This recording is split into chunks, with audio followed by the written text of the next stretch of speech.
it's finally been done in an international race of champions.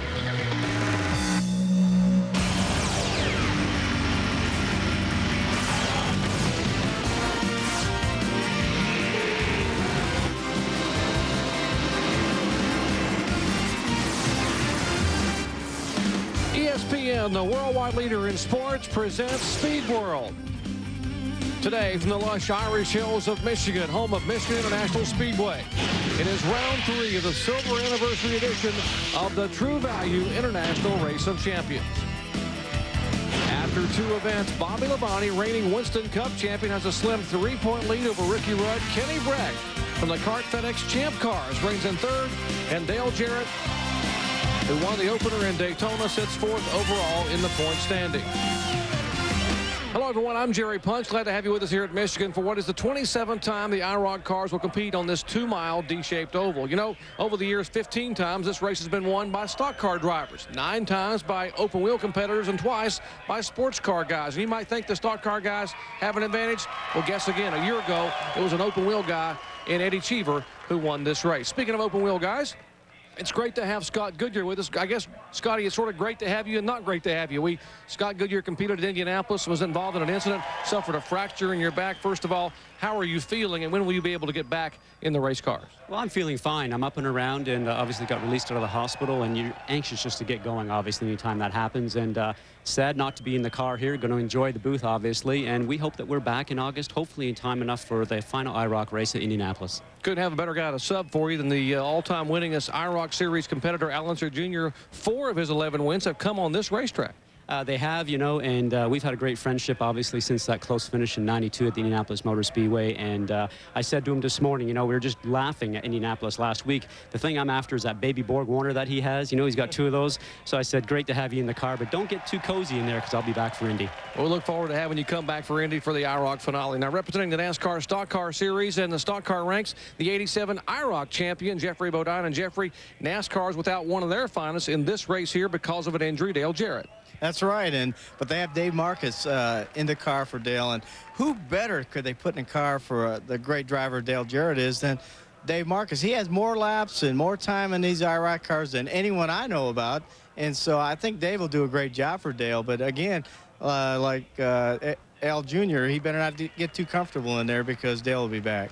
Well, some super subs standing by for some of the open wheel and stock car guys as we get set for round 3 of the True Value International Race of Champions.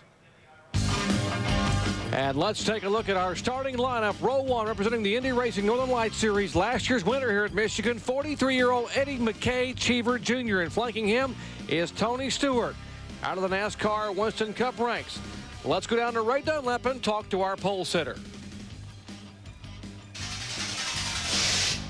Well, the first career victory for an Indy Racing League driver in IROC competition came right here at Michigan a year ago, and that was Eddie Cheever.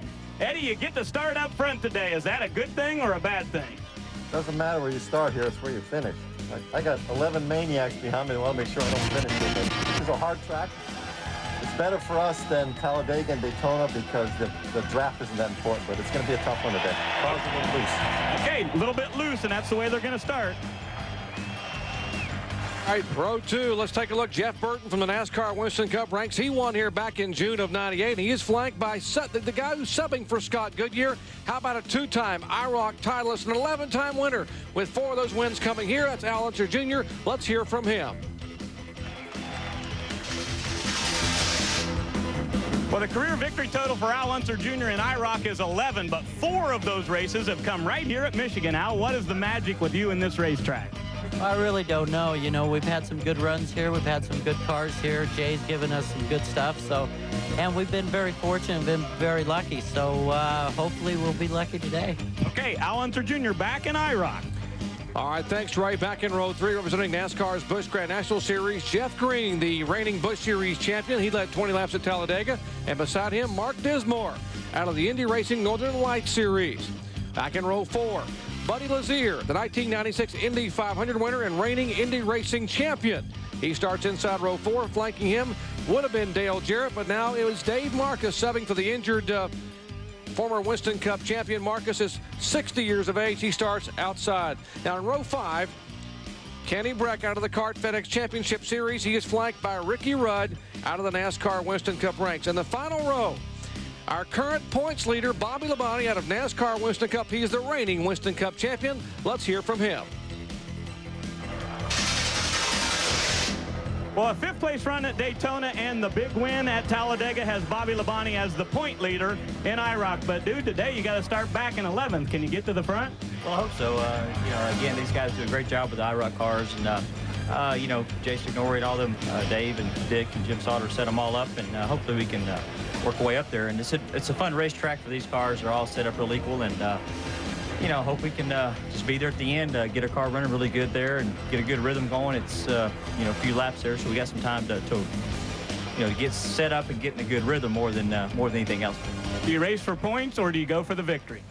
Victory with victory is points, so we'll try that first. Okay, Bobby Labonte, the point leader. All right, thank you, Ray. 11 championship caliber drivers set to get it on for 50 laps, 100 miles here at the 2-mile D-shaped oval at Michigan International Speedway. Back in just a moment. Our ESPN coverage for round 3 of the True Value International Race of Champions is being brought to you by True Value, where help is just around the corner.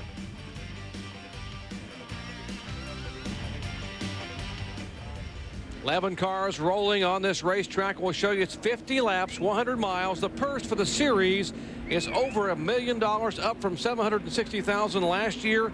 The race record set by Mark Martin back in August of 1996 at 176.9 miles per hour.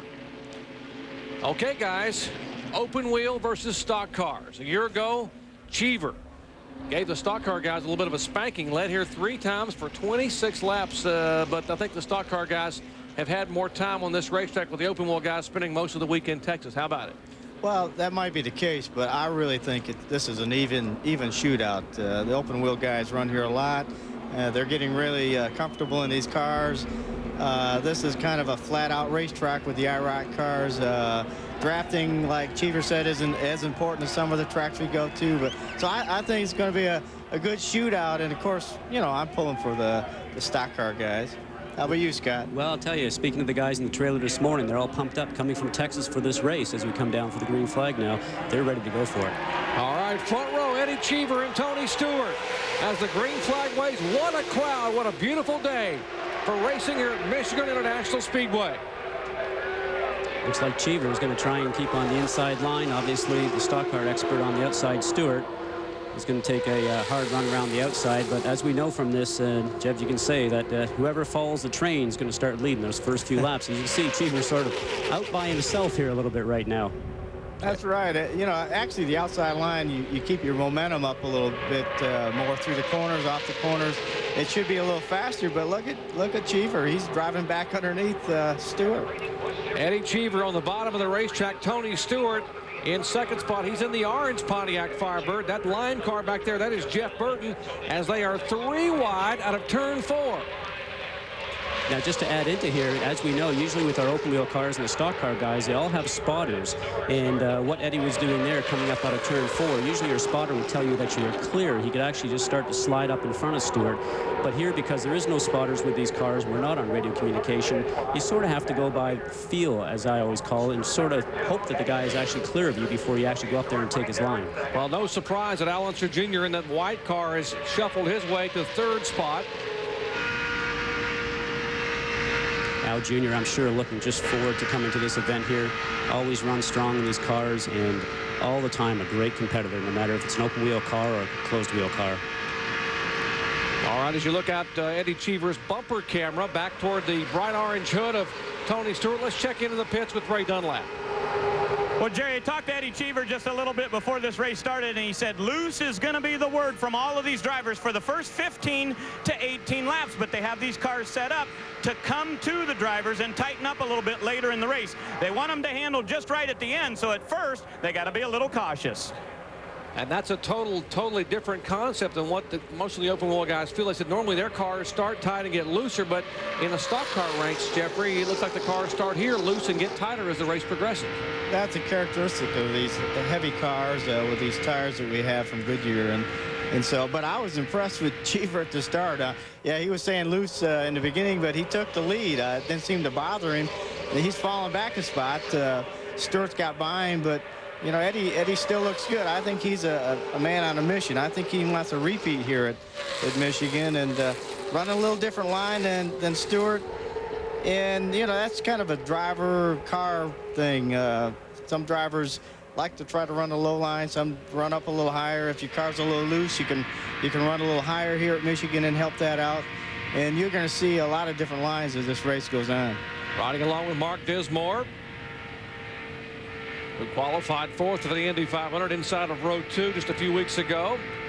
His onboard camera. And Mark will be looking forward to Texas, obviously. He's sitting on pole at the Texas race this evening, so he wants to come out of this race fast, clean, and get looking forward to Texas because they got a strong Kelly grid up there right now. Exactly, an all-Kelly front row at Texas. Mark Dismore and his teammate Scott Sharp both qualifying at over 215 miles per hour. Here's Buddy Lazier making a move inside of Jeff Burton. Buddy coming off a great run at Talladega and only his 2nd ever start in IROC competition. He started 3rd and finished 3rd. Talladega is a bit of a different track than here. I can tell you guys just from running at both Daytona and Talladega. Wide open, you always feel comfortable going 2 or 3 abreast. But Jeffrey, I'm sure you could add into this. Here it seems like there's just maybe a 1-car lane right in the middle of the turn. Everybody sort of wants to dive for it and reserve it, although they are sometimes 2 abreast. And maybe as the race goes on, we might actually end up seeing that widen a little bit. Well, the early laps here at Michigan International Speedway, and NASCAR Winston Cup's former Rookie of the Year, Tony Stewart, showing the way after 5 laps. Back in a moment.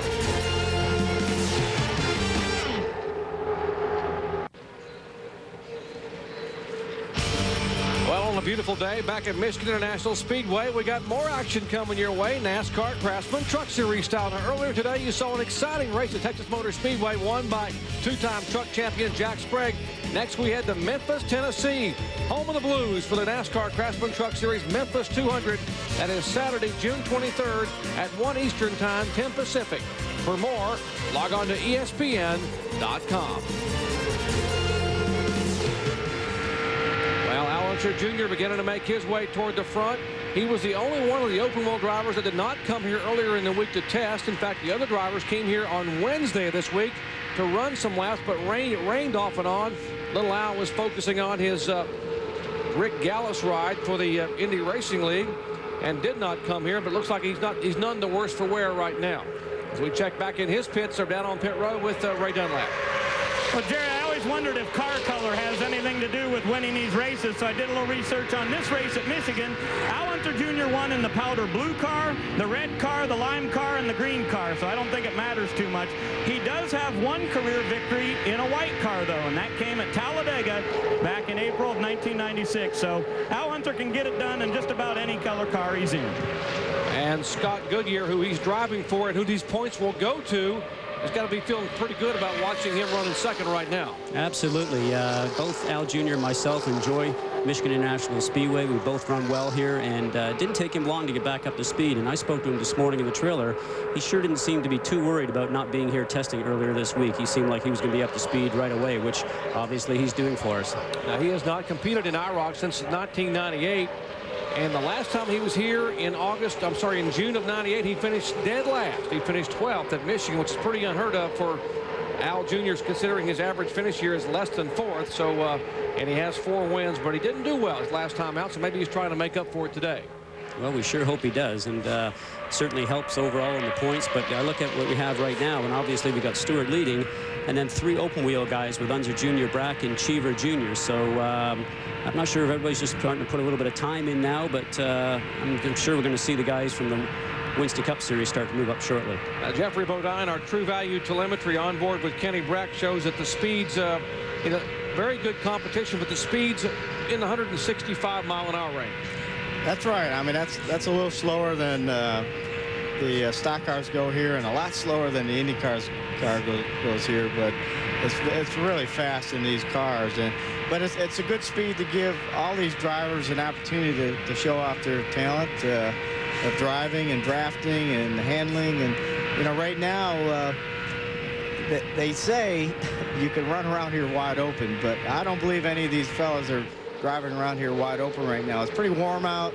there's been a lot of cars on the track with Winston Cup practice and ARCA cars running. So these cars, right now, they're just feeling these things out, seeing what they can do, and they're doing a pretty good job at it. Look, they're 2 wide to the tri-oval, 1 out the single file. I mean, they're putting on a good show, but they're still trying to feel out these cars to see what they'll do and how they'll handle in this kind of condition. Riding along with Bobby Labonte as we got a battle shaping up front here. That is Kenny Breck and Al Unser Jr. for second spot. Breck looking beneath Unser Jr. Now, Kenny Breck's had a pretty good last 3 or 4 weeks. 2 consecutive kart champ car wins. He won in Japan, won at Milwaukee for Team Rahal. So Kenny having a pretty good month of May, and now in June trying to round it out with his first ever IROC win, as he has made a move on Al Jr., but had to back off and think better of it. Well, you know, Jeffrey, there's nothing better for your confidence than winning a race or two. And interestingly, I think that those 2 racetracks are completely different between Japan and Milwaukee for Kenny Breck. So I think he's just done a great job, and obviously the team's run very strong and a contender for the championship for sure. Well, it looks that way, and Kenny really likes these cars, this IROC series. And it shows in the way he's been running and the way he's running right today. But I am thoroughly impressed with Al Unser Jr. I mean, he had very little practice in his cars, hasn't been in this IROC series for a while, and he's running in second place. So I'm like Ray. I think this guy, he can win in any color car, and right now the white car looks pretty good. If you just joined us, Al Unser Jr. subbing for the injured Scott Goodyear. We have Scott Goodyear in the booth with us here as an expert analyst for this race only. We're going to kick him back down into the IROC car in August. We're also joined by the 1987 IROC Series champion, Jeffrey Bodine. That is Kenny Breck we are riding along with, the 1999 Indianapolis 500 winner, as he is holding on solidly to 3rd spot. 13 laps are complete.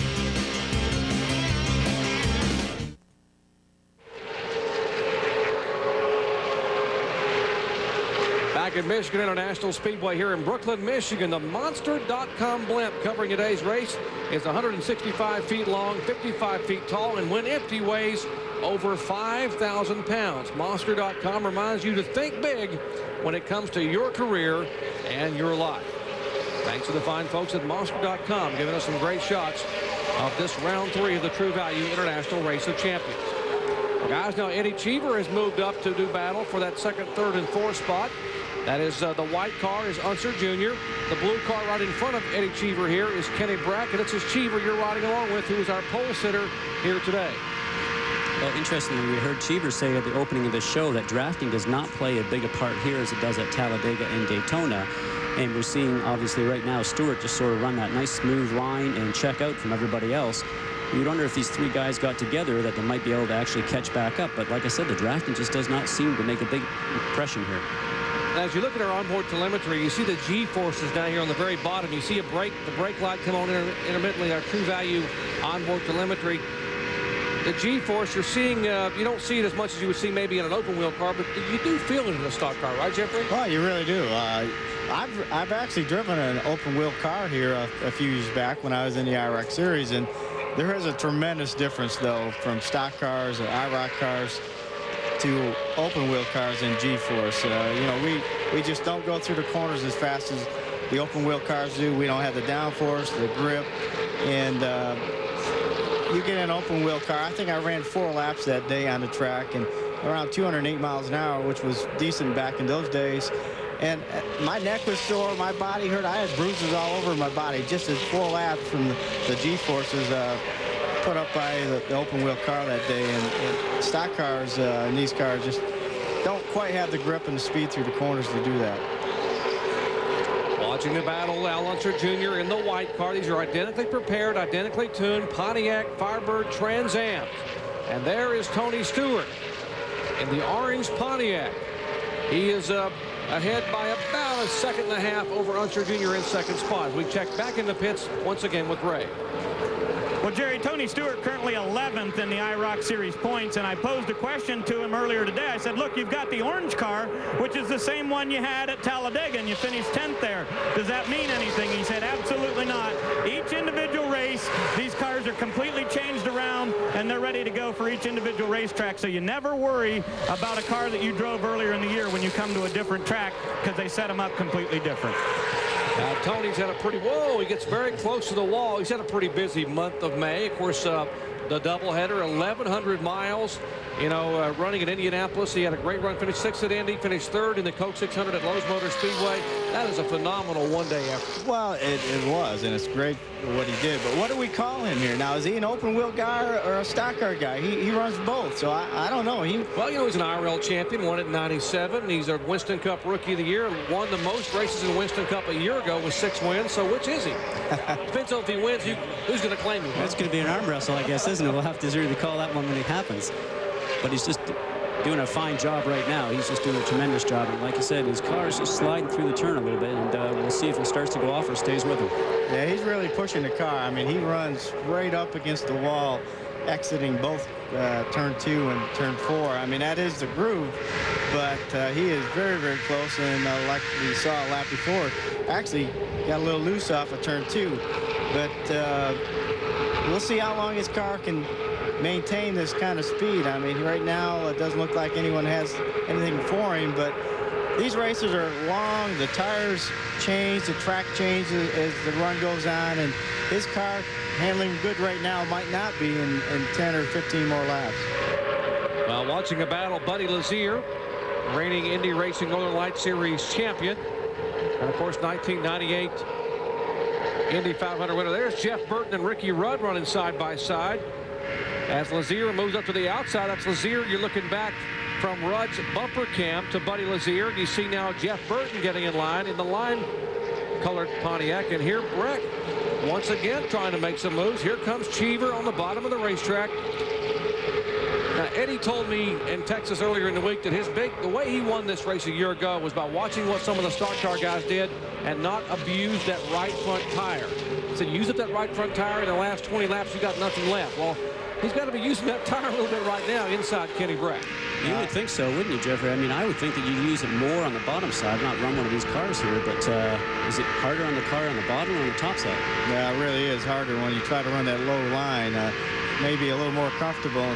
He's waving, I'm going underneath, way to hold up. What do all those hand signals mean?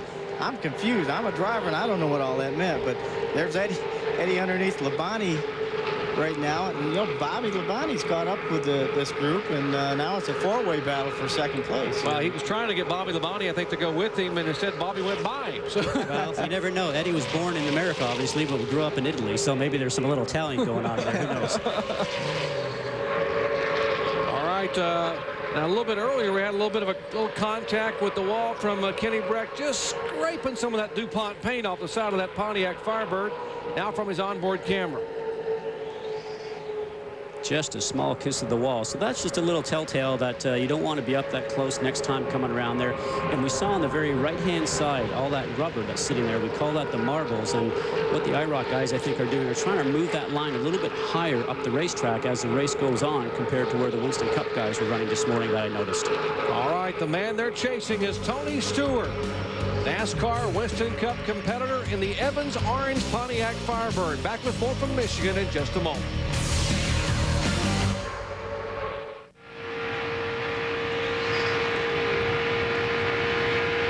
Back at Michigan International Speedway, we are halfway here in round 3 of the 25th annual True Value International Race of Champions. For all the latest news and notes from the world of motorsports and for all the latest from NASCAR, trucks, karts, Supercross, and NHRA, visit rpm.espn.com. Get you up to speed on what's happening in motorsports around the world. What's happening right here, right now, is that Tony Stewart is leading.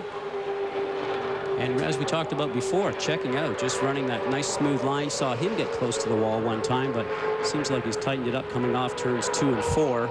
And consistently, probably about a tenth or a tenth and a half quicker per lap, Jeffrey, wouldn't you say? Well, that's right. If the 4 guys behind Tony would stay in line, they might have a chance at closing the gap, and they're not very willing to do that. They keep trying to pass each other, and Kenny Brack just moved by Al Jr. into second place. Cheever's underneath Bobby Labonte, trying to get into fourth. I mean, these guys are doing some really good racing behind Tony, and Tony's loving that because he knows that slows them down a little bit, gives him a little breathing room. Tony Stewart's best career IROC finishes came last year. He finished second at Daytona and here at Michigan. He finished second to Eddie Cheever at Michigan. This year he hasn't fared real well. A 9th place finish at Daytona. He finished 10th at Talladega, and he came into this race 11th in the point standings. Of course, Tony this year invited to sub for the injured kart FedEx champion Gilles de Ferran, who was injured in an off-season testing incident, and he wasn't ready to be able to get in the cars at Daytona, so Tony in for Gilles de Ferran. But having a good day today after a tough beginning in the 2001 IROC season at Daytona and Talladega. So I guess, you know, subbing for Gilles, I guess that does make Tony an open wheel guy, right? Hey, he's sticking up for our cause. I like this. That's pretty nice. Well, you're being nice. Took your nice pills today. Battle back in the pack. Buddy Lazier inside of the car being driven by Dave Marcus, subbing for Dale Jarrett. Just knowing this, Dave Marcus, he was a long-time test driver for the International Race of Champions. They call him Mr. Wingtips. 60-year-old Dave Marcus, a 5-time winner in Winston Cup and a long-time friend of the International Race of Champions, subbing for Dale Jarrett, who has a torn serratus muscle. It's a muscle down on the inside, on the front of the rib cage. And if I might add, Jerry, there is nothing better to come to IROC as a rookie, as I did this year, and have the test drivers here, like Dave Marcus and the group, come and help you and teach you about these cars and teach you about the tracks. Number one, they know their business, they know their job for sure, but just a great group of guys. They open their books for you and really try to help you, even though you're from the open wheel ranks. There just seems to be no disparity between the two. You know, Dave Marcus is the same kind of guy for you in IROC as he would be for any other competitor in Winston Cup. Very, very helpful. Always has and always will be. 32 years he's been driving in the NASCAR ranks. Pretty good battle waging here. As you look at Kenny Brack, that's Bobby Labonte in the yellow car, and Unser Jr. And Cheever to follow. So hopefully, as we mentioned a second ago, these guys all get in line and catch up to Stewart. It's pretty impressive that Labonte came by himself from a little bit further back and actually caught up to these three, and now he's making a move going around Brack that his car is obviously working very well, running that high line, and we'll see if he can actually lead the charge now and draw these guys up to Stewart. Yeah, he's found a line on the high side. That's where he passed Al Jr. and he passed Brack. And now aboard Labonte's car, you can see Al Jr. trying to use that same high line to go around Kenny Brack. And, boy, it looks like he might do it. Well, maybe the track is changing now, guys. Obviously, the fuel load's burning off the cars. The tires are becoming a little bit different. And maybe that high line that the guys talked about this morning in the trailer might be effective now. All right, as you watch Kenny Brack there from the onboard camera of Eddie Cheever, let's check once again in the pits with Ray Dunlap. Well, Jerry, I've sure been impressed with Kenny Brack's career. I mean, with the IRL Championship and Indy 500 win and now 2 victories in kart. I asked him earlier today, do you ever get nervous before you go to do a race? He said, only one time in my life have I ever been really nervous going fast, and that was on my wedding day. He said, I was running about 30 minutes late trying to get to the church. I was running real fast in the snow, and I crashed my car and hit the wall. I thought for sure I wasn't going to make it there. He said that would have been the one race he'd have really hated to lose, but he made it there on time. Everything went okay, and he and his lovely wife Anita got married last fall, but he did crash the car on the way there. He said he was pretty nervous. He wasn't going to make it to the finish line that day. Well, that would have been a big-time penalty box if you missed that one. That's obviously would have been a problem. Now here is Unser Jr. now making a move back beneath Bobby Labonte, and as long as these guys run side by side, the guy in front of him in that orange car, Tony Stewart can look in the mirror and say, yeah, you guys go ahead and just go back and forth, run side by side. Let me pull away a little bit. Yeah, he's ahead about 2.5 seconds now. I mean, these guys are doing such a lot of racing behind him, and Tony is just enjoying it and smiling, say, guys, put on the show. I'm gonna stay out here and try to win the race. Laps are winding down here in round 3 of the True Value International Race of Champions, and 30-year-old Tony Stewart is showing the way after 33 laps are complete.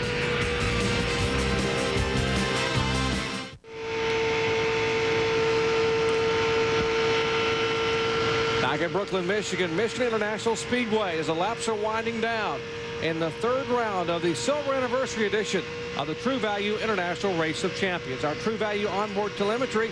And take a look. You see Jeff Burton just dragging the brake there with his left foot. But look at the floorboard temperature in these cars. It's not even that hot of a day.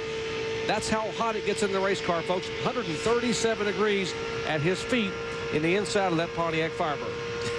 Yeah, and you know, a driver feels that. Now, we wear special shoes, padding on our shoes, insulation on the floor, and the floor still gets that hot. It's, you know, folks listening and watching these races don't understand just how intense the heat is inside a race car.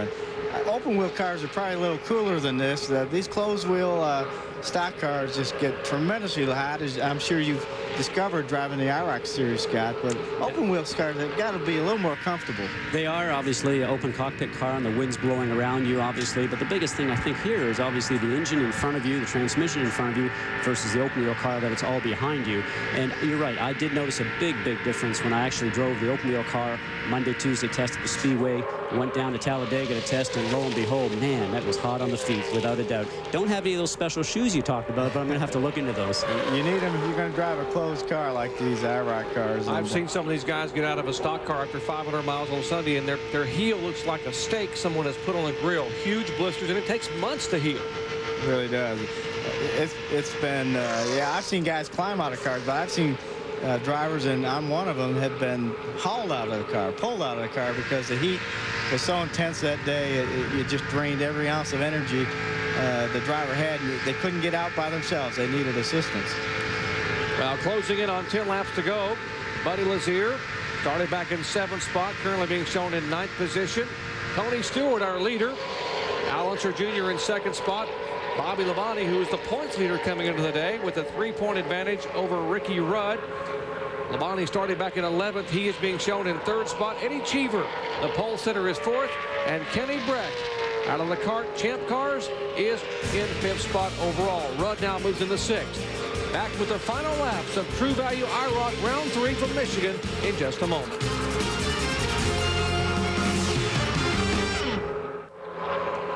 Back at Michigan, final laps. They were 3 wide and 4 wide a moment ago, then 3 wide, now 2 wide. As Jeff Burton finally is able to make a move. He and Rudd were 4 wide, 4 abreast a moment ago. That's Lazier involved. Dave Marcus, Rudd, and Jeff Burton in the lime green car. Now Burton pulls away by 3 or 4 car lengths and starting to get racy here in the final 10 laps. And that's actually like the 3rd group of cars. There's 3 groups out there. Tony Stewart's one group. He's out in front by about 2.5 seconds. The next group of cars racing for 2nd, 3rd, and 4th.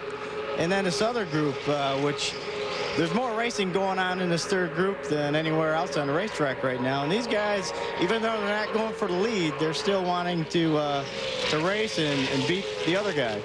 Well, certainly putting a great show on for the fans. And what we have happening right now is I don't think anybody's going to catch Stewart. Obviously, these guys behind him have not grouped together, and Stewart's going to start to catch a bit of a tow off of the car just directly ahead of him of Mark Dismore. So once he does that, then he's going to have some good speed coming to him, and with few laps left to go, we're not going to see these guys challenge Stewart at all. Pretty good battle for 8th spot. Lazier and Rudd running side by side. Now, just a few moments ago, up in turns 3 and 4, here's the onboard camera for Buddy Lazier. Watch this battle. Here goes Burton down to the inside. He's going to pull down beside Dave Marcus. And what does Lazier do? He said, I think I'll make it 4 wide. Right down on the apron, and here at Michigan you can get away with that. I know we're used to do that a little bit on the open wheel cars. Not that much of a change in between the flat and the banking here. Some tracks, though, you can't do that. You can't be that lucky. No, this is a great track to race on, to drive on for drivers. It's wide, it's fairly smooth, a lot of grooves out there.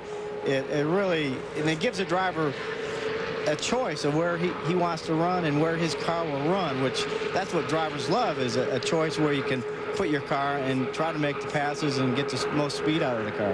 Why don't we check in quickly with Ray Dunlap. Ray?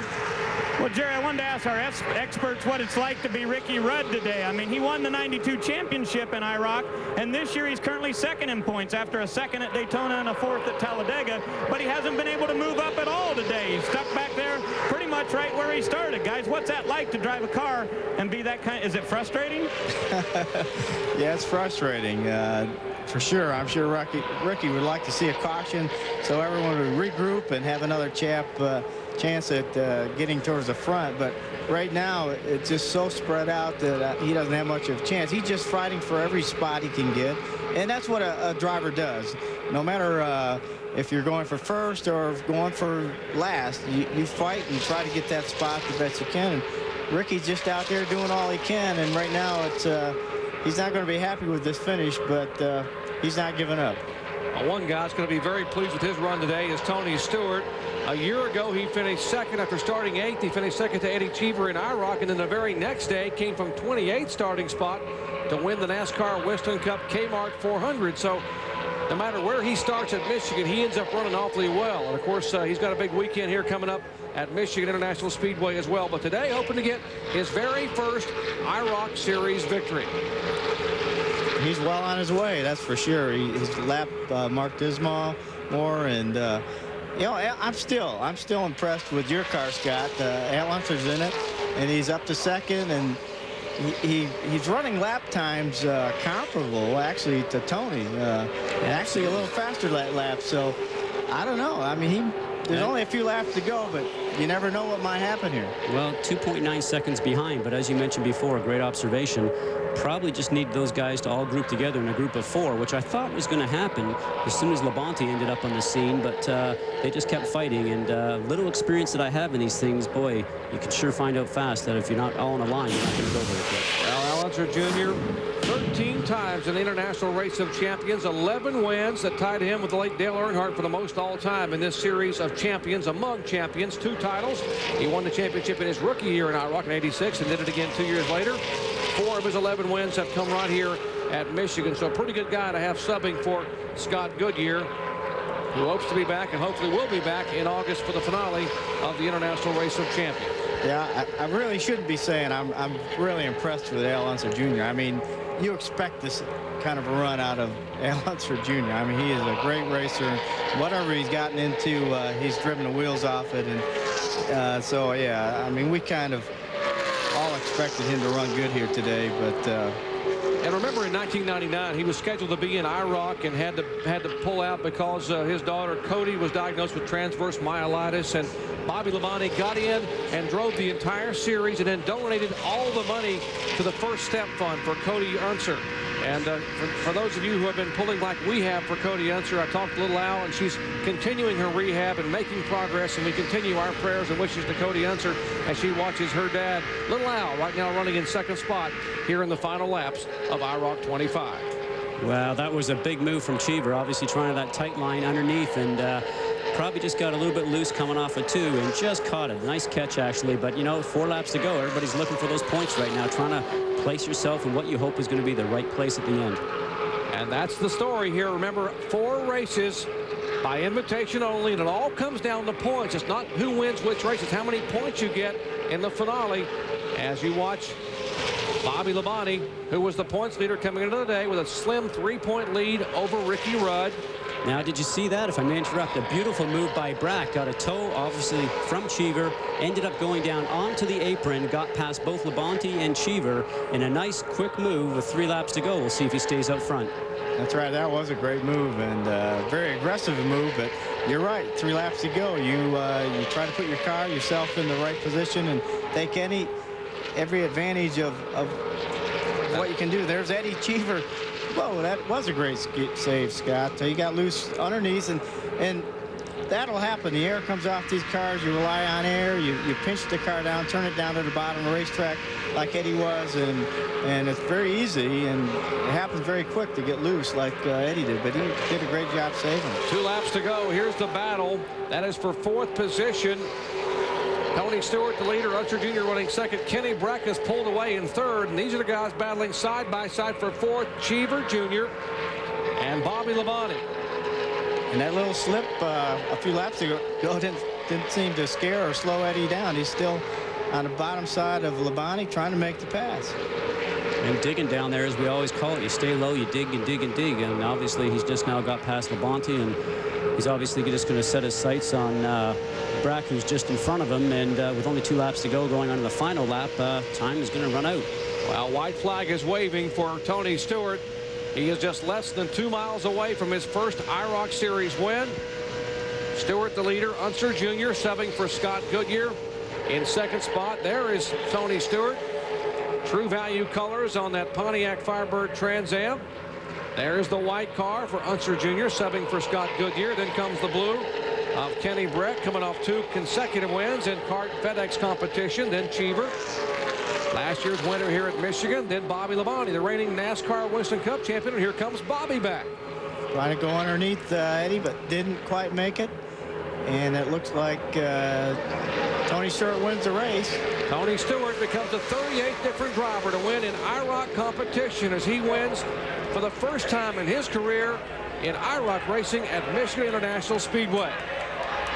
Well, great finish right at the very end with Marcus subbing for Jarrett, going down on the apron, looking for a little speed. The thinking there is that you're going to roll down the hill, obviously, and gain more speed. And some bumping from Rudd and a couple other cars coming across the stripe. While Tony Stewart started on the outside of row 1 in the Evans Orange Pontiac. We'll come back and talk to the IROC winner at Michigan in just a moment. She's actually right here. Back at Michigan International Speedway, round 3 of the 25th anniversary True Value International Race of Champions is history, and Tony Stewart has won it for the first time in IROC as he climbs out. And listen to this crowd.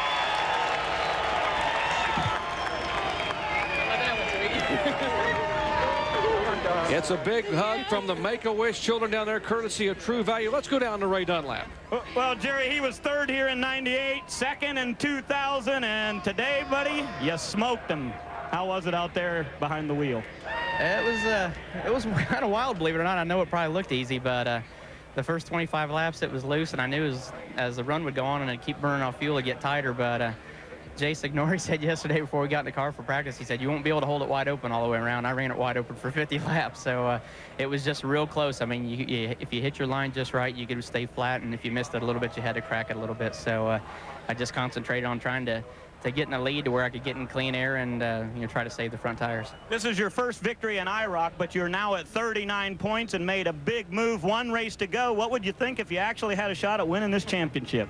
Well, it seems I think of winning any championship. I mean, this is a pretty prestigious championship to win. I mean, the Signori family and Goodyear and True Value, everybody that puts this series on, they do a really good job of giving us 12 equal cars each week to run, and it's a great honor just to be a part of this series, let alone have an opportunity to challenge for the win. The car is Evans Orange. It's chassis number 20, and it was driven by the victor, Tony Stewart, the winner here at Michigan. Well, Tony Stewart dominated today and leading 48 of the 50 laps in this 100-miler. There's the unofficial finish. Tony Stewart, Al Unser Jr. Now, Stewart's a stock car / open wheel guy, so we'll split that one. Al Unser Jr., the subbing for Scott Goodyear, finished in second. Kenny Breck, the kart FedEx. So 2 open wheel guys finishing second and third. 3 make it Cheever, second, third, and fourth. And Bobby Labonte, reigning Winston Cup champ, rounding out the top 5. There's Lazier, Burton, Marcus Green, Ricky Rudd, and Mark Dismore. Those are the 11 competitors in this round 3 of IROC. Back with final thoughts in a moment.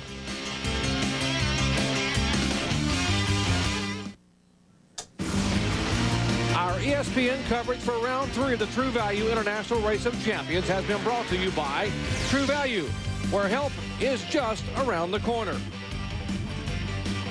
Let's go down to Ray Dunlap, who's standing by with our second place finisher. Well, his teammate Bobby Labonte's talking to Tony Stewart. Labonte will hold the point lead, but I was very impressed with Al Unser Jr. today. 14 times you've run here at Michigan and 12 top 5s, but today it just wasn't quite enough. Yeah, Tony just had a little bit too much for us there, but really I just want to thank Jay Signori and all the IROC boys. They prepare these cars so well, and they're just a pleasure to drive, and they've gotten better and better every year, and what can I say? We enjoy it very much, and I want to say hi to my little Joe back home. Well, it was sure a lot of fun having Al Unser Jr. back behind the wheel. Indeed it was, Ray. What a performance he puts on, and the points tighten up. Take a look now. Just 1 point separates Bobby Labonte from Kenny Breck out of the kart champ cars. Eddie Cheever 5 more back in third, a tie between he and Tony Stewart. Ricky Rudd, there's Marcus subbing for Jarrett. Unser and Goodyear, so you gained some ground there with Al Unser Jr.'s second place finish, Scotty. And there's Lazier, Jeff Burton, Jeff Green, and Mark Dismore rounding out the top in the points. Now, guys, final thoughts. A stock car guy won it, but how about the impressive performance by open wheel drivers finishing second, third, fourth, and fifth?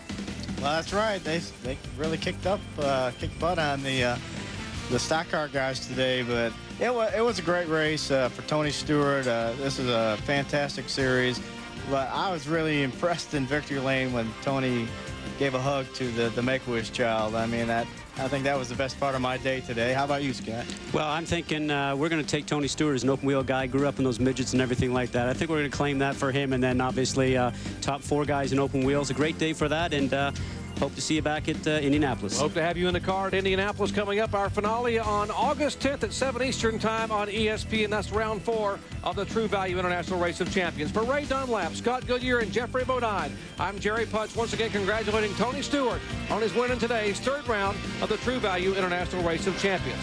It's been a presentation of ESPN, the worldwide leader in sports. For more, log on to ESPN.com.